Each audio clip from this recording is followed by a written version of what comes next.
Salam les amis, aujourd'hui on va lire l'histoire des 3 ministres.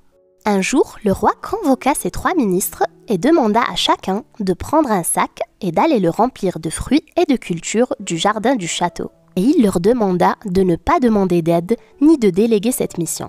Les ministres s'étonnèrent de cette mission, mais s'exécutèrent. Le premier d'entre eux tenait à gagner la bénédiction du roi et remplit son sac des meilleurs fruits et cultures. Le deuxième ministre était convaincu que le roi se fichait de ces cultures et n'en avait pas besoin, et se contenta de remplir nonchalamment son sac en y mettant les mûrs et les pas mûrs. Enfin, le troisième ministre s'est dit que le roi n'allait même pas vérifier le contenu du sac, et se contenta de le remplir de brindilles et de feuilles d'arbre.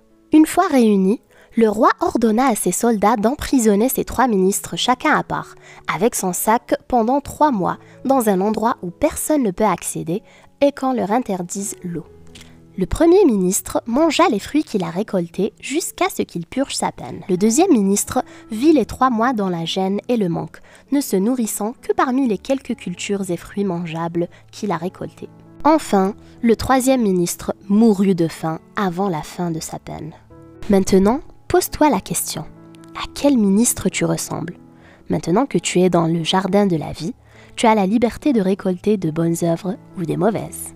Mais demain, quand le roi des rois ordonne qu'on t'emprisonne seul dans cette prison sombre et étroite qu'est ta tombe, ne crois-tu pas que ça ne sera que tes bonnes œuvres faites dans la vie ici-bas qui vont être utiles? Merci d'avoir écouté, on se voit demain pour une nouvelle histoire.